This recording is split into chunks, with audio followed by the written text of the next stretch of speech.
Let's move across with the another video जहाँ हम देखेंगे फंडामेंटल्स ऑफ नमपाई। हमने लास्ट वीडियोस में देखे कुछ मशीन लर्निंग्स के टाइप्स और मशीन लर्निंग क्या होती है एंड ओवरऑल। और आज हम कुछ प्री रिक्विजिट्स है जो पहले हमको पता होना चाहिए कि मशीन लर्निंग कोड बेस में जंप करने से पहले। तो चलिए नमपाई हम स्टार्ट करते हैं। वैसे मैंने आपको बताया था कि आप नमपाई और पांडास के बारे में थोड़ा देख के आए हुए। तो यहाँ भी अपन देखते थोड़ा बहुत कोड बेस में चलते हैं अपन डायरेक्ट। तो कोड बेस में बेसिकली अपना वही जुपिटर मैंने डायरेक्टली यहाँ पर ऑन करा, एनाकोंडा इंस्टॉल कर लिया था। तो जुपिटर में मैंने यहाँ से न्यू फाइल क्रिएट करी और ये फाइल मेरी क्रिएट हो चुकी। तो बेसिकली मैंने कुछ पहले से लिख रखे हैं जो टाइम ज़्यादा ऐसे कंज्यूम ना हो। तो बेसिकली क्या करता है, अ, अपन सबसे पहले लाइब्रेरी इंपोर्ट करते हैं। ठीक है, मैं इसको कमेंट आउट करके बताता हूँ, एक एक सेल अपन रीड करेंगे। ठीक है, तो import NumPy as N P.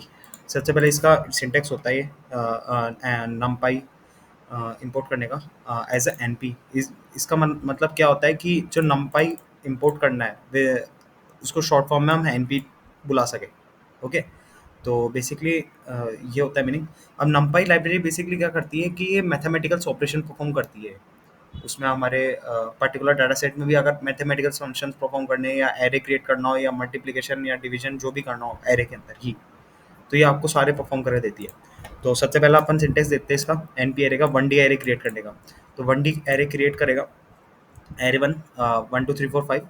तो एन पी डॉट एरे मैंने यहाँ से इसका इंस्टेंस यूज़ करा और ब्रैकेट्स में इसकी वैल्यूज दे दी 1 2 3 4 5। ठीक है, फिर इसके बाद मैं इसको प्रिंट करा के देखता हूँ, तो देखते हैं मेरे पास रिजल्ट क्या आता है। ठीक है, तो मेरे पास ये एरे बन के आ गया।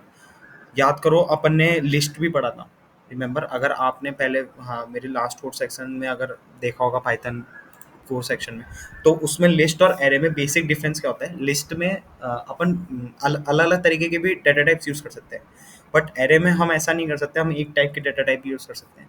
साथ ही साथ में एरे जो मेमोरी एलोकेट करता है वो कंटिन्यूस होती है। लाइक अगर ये कोई भी इन टाइप है तो इन टाइप ये 4 बाइट्स लेगा इनिशियली, राइट। जब दूसरी मेमोरी आएगी वो 8 बाइट्स लेगा, दूसरी मेमोरी आएगी वो 12 बाइट्स। 4 + 4 + 4 मतलब 12 बाइट्स इन द सेंस कि 1004 इसकी होगी और 1008 इसकी होगी, 1012 इसकी होगी, 1016 इसकी होगी। ओके, और 1020 इसकी होगी। तो ऐसा ही मीनिंग है इसका कुछ। ओके, तो बेसिकली अगर मैं यहाँ पर एरे वन की बात करूँ तो ये एरे वन के ऑपरेशंस होते हैं। डिक्लेरेशंस बताऊँ मैं आपको या भी की ले, तो ये अपना पार्ट डिक्लेरेशन का है, create how we can create the 1D array. Okay, तो यहाँ पर आप एलिमेंट्स और भी जोड़ सकते हो सिमिलरली 7 8 9 माइनस नेगेटिव -1 जैसे भी आपको जोड़ना चाहिए।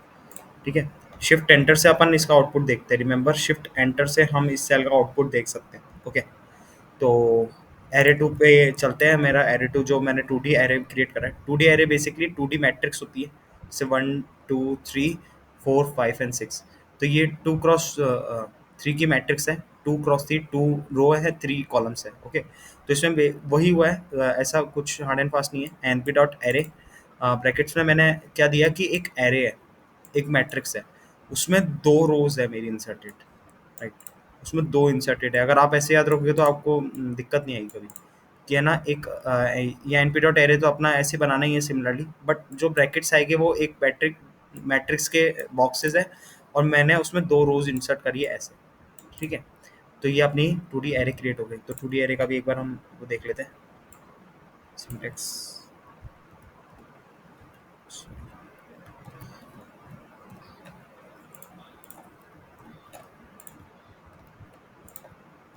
ठीक है, तो ये 1D एरे का अपना सिंटेक्स ये वाला था और 2D एरे का सिंटेक्स का आउटपुट ये है। ठीक है, तो 1 2 3 4 5 6। तो ये बेसिक डिक्लेरेशन हुआ, हमने जितना समझा ये बेसिक डिक्लेरेशन हुआ। अब हम देखेंगे कि हर एक इंडेक्स को एक्सेस कैसे करते हैं और अरिथमेटिक ऑपरेशन कैसे परफॉर्म कर सकते हैं। ठीक है, सबसे पहले हम अरिथमेटिक ऑपरेशन देखते हैं। तो ARR3 मैंने क्या करा, ARR3 एक नया एरे क्रिएट कर लिया, तो एरे वन में से +10 कर दिया। तो मेरे पास अब आउटपुट क्या आएगा, आप एक बार ट्राई कर सकते हो, आप सोच सकते हो कि क्या आउटपुट आएगा। बेसिकली कुछ ही नहीं, मेरे हर एलिमेंट में 10+ हो गए, हर एक एलिमेंट में 10+ हो गया और मुझे आउटपुट मॉडिफाई करके दे दिया। सिमिलरली अगर मैं स्टार 2 करता हूँ, ARR ऑफ स्टार 2 करता हूँ, तो हर एक एलिमेंट में मेरे को 2 से मल्टीप्लाई होगा। सेम मैट्रिक्स में भी अपन ये करते हैं, रिमेंबर। कि अपन हर एक एलिमेंट को 2 से मल्टीप्लाई करते हो। मैथमेटिक्स में हम ये करते हैं कि सारे एलिमेंट 2 से मल्टीप्लाई हो जाते हैं। ओके, तो ये अपना 2D एरे का मॉडिफाइड फॉर्मेट में हो गया। ठीक है, और लास्ट पार्ट है इसका, जो मेन पार्ट है इसका नंपाई का, हम्म, कि हम एक्सेस कैसे कर सकते हैं। तो ये सबसे इंपॉर्टेंट पार्ट है जिसमें अपन ट्रांसफॉर्मेशन सीखेंगे, राइट, डेटा सेट्स का, कि हाँ कि डेटा सेट कैसे ट्रांसफॉर्म कर सकते हैं, कितने अमाउंट ऑफ कॉलम से कितने अमाउंट ऑफ स्लाइसिंग में एरे चाहिए। ठीक है, तो ये बेसिकली क्या है कि अब इंडेक्सिंग बेस्ड आपको पता ही है कि इंडेक्सिंग बेस्ड कैसे काम करती है। 0 से 7 इनिशियली 0 काम करता है और 7 लास्ट वाली। और अगर लास्ट वाली एक्सेस दूसरी, अगर ये राइट टू लेफ्ट चले तो यहाँ से -1 से ले तक ये -7 तक काम करती है। ठीक है, ये 0 से स्टार्ट हुई और ये ARR ऑफ 2 0 और 1, it's means that 0 of the left of 1, तो इसका आउटपुट यही आएगा।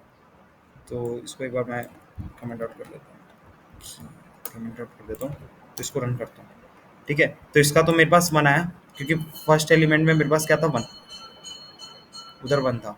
ठीक है, ARR ऑफ 1 में, ARR ऑफ 1 में just check for the 3, if I want to check for the 3 that's showing the 11 था मेरे पास मॉडिफायर। ठीक है, तो ARR ऑफ 2 के लिए अगर मैं चेक करूँगा, ARR ऑफ 2 के लिए मेरे पास 0 और 1 क्या आएगा, 0 और 1 2 आएगा मेरे पास, तो मेरे पास 2 आया इसका। ठीक है, अगर मैं मॉडिफाइड एरिया में चेक करूँ तो मेरे पास क्या है, मॉडिफाइड एरिया में मेरे पास 4 आएगा। तो ये सिंपल एक्सेसिंग होती है। अब स्लाइसिंग क्या होती है, स्लाइसिंग देखते हैं अपन। ठीक है, स्लाइसिंग देखते हैं। स्लाइसिंग बेसिकली क्या करती है कि ARR ऑफ 1 है तो स्लाइस कर देगी ये 1 से ले तक, मतलब 1 तो इंक्लूड करेगा बट 4 इंक्लूड नहीं करेगा। अपने को 1 से ले तक 3 तक एलिमेंट ये बताएगा। ठीक है, सिमिलरली अगर मैं इसकी ही बात करूँ, ये 2D एरे की बात करूँ, तो 2D एरे में अपन दो वो देते हैं, इसमें 2 पैरामीटर्स होते हैं, जिसमें इनिशियल वाली रिप्रेजेंट करती है रो और सेकेंड वाली रिप्रेजेंट करती है कॉलम। तो slice of ARR of 2 is the first row, ये मुझे पूरी फर्स्ट रो देगा।